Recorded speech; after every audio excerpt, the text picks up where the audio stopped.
गांव के किनारे बसे एक छोटे से कच्चे मकान में रामू अपने परिवार के साथ रहता था। यह मकान उसकी गरीबी की कहानी बयां करता था। दीवारों पर मिट्टी की दरारें और छत की खपरें उखड़ी हुई थीं। जब तेज हवा चलती तो घर की दीवारें तक हिलने लगतीं। लेकिन इस टूटे फूटे मकान में रामू के सपनों का बसेरा था। रामू दिन भर दूसरों के खेतों में मजदूरी करता और शाम को 2 जून की रोटी किसी तरह घर लाता। उसके घर में उसकी पत्नी सीता और 2 छोटे बच्चे मोहन और गुड़िया उसकी दुनिया थे। मोहन 8 साल का, रामू और सीता 5 साल की थी। दोनों बच्चे मासूमियत से भरे हुए थे, लेकिन उनकी आंखों में उम्मीद की चमक थी। रामू और सीता ने अपनी जिंदगी गरीबी में गुजारी थी।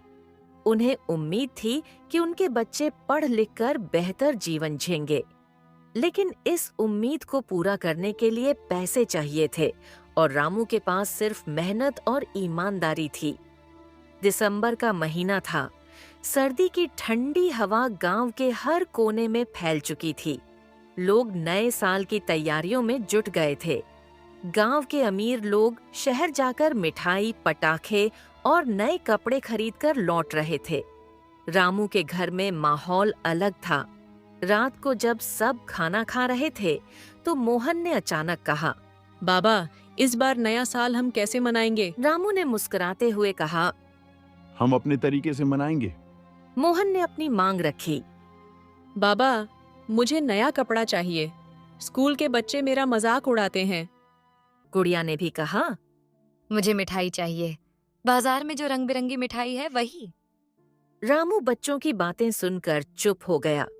वह जानता था कि उनके पास इतना पैसा नहीं है कि वे इन छोटी छोटी ख्वाहिशें को पूरी कर सकें। लेकिन पिता का दिल था। उसने कहा, इस बार नया साल जरूर मनाएंगे, तुम्हारी ख्वाहिशें पूरी होंगी। रामू पूरी रात सो नहीं सका। वह बच्चों की बातों को याद करता रहा। वह जानता था कि वादा करना आसान है, लेकिन उसे निभाना मुश्किल।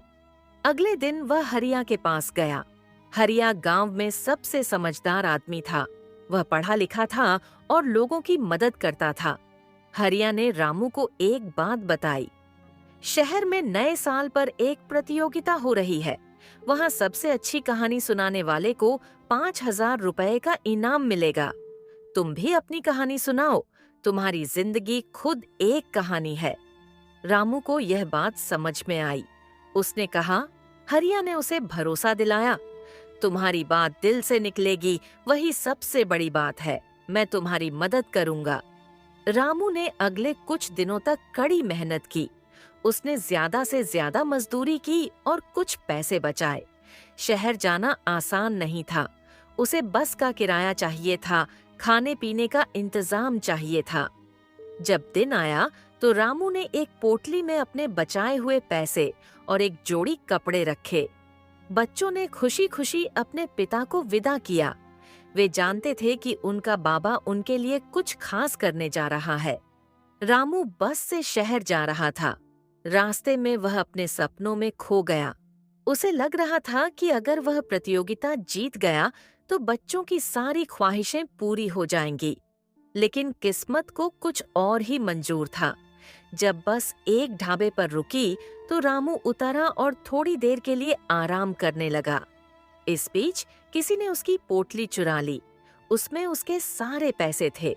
रामू को जब यह पता चला तो उसकी दुनिया उजड़ गई। उसने बस के ड्राइवर से मिन्नतें की कि उसे शहर तक पहुंचा दे।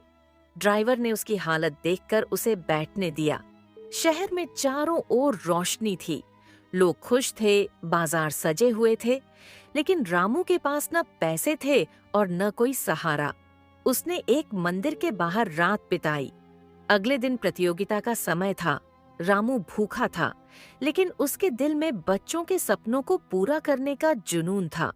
प्रतियोगिता में शहर के कई जाने माने लोग आए थे। कुछ ने कविताएं सुनाई तो कुछ ने कहानियां। लेकिन जब रामू की बारी आई तो वह मंच पर चढ़ा। उसके पास न कोई लिखा हुआ कागज था और न कोई तैयारी। रामू ने कहा, मैं गरीब आदमी हूँ। मेरे पास कोई बड़ी कहानी नहीं है। मैं हर दिन अपने बच्चों की मुस्कान के लिए मेहनत करता हूँ। इस बार मेरे बच्चों ने मुझसे नया कपड़ा और मिठाई मांगी है। मैं यहाँ इसलिए आया हूँ ताकि उनका सपना पूरा कर सकूं। मेरी कहानी कोई कल्पना नहीं है, ये मेरी जिंदगी है। रामू की बातें सुनकर वहां मौजूद सभी लोग भावुक हो गए। उसकी सच्चाई और ईमानदारी ने सबका दिल जीत लिया। प्रतियोगिता के निर्णायकों ने सर्वसम्मति से रामू को विजेता घोषित किया। उसे 5,000 रुपए का इनाम मिला। रामू की आंखों में आंसू थे। वह फौरन अपने गांव लौटने की तैयारी करने लगा। गांव पहुंचकर उसने सबसे पहले बच्चों के लिए नए कपड़े खरीदे। उसने मिठाई भी खरीदी और पूरे गांव को नए साल के जश्न में बुलाया। रामू ने इनाम के पैसों से बच्चों का दाखिला स्कूल में कराया। उसने वादा किया कि अब वह अपनी मेहनत से उनके सपनों को पूरा करेगा। नया साल सिर्फ एक दिन नहीं था, रामू के लिए यह एक नई शुरुआत थी। उसने दिखा दिया कि सच्चाई और मेहनत से हर मुश्किल को पार किया जा सकता है। नया साल सिर्फ रोशनी और मिठाई का नाम नहीं है, ये अपने सपनों को साकार करने और नई उम्मीदों के साथ आगे बढ़ने का समय है। ये कहानी आपको कैसी लगी? आप हमें कमेंट में बताएं। अगर आपको यह कहानी अच्छी लगी हो तो हमारे चैनल को सब्सक्राइब करें और कहानी अपने दोस्तों को भी शेयर करें। धन्यवाद। आपका दिन अथवा रात शुभ हो।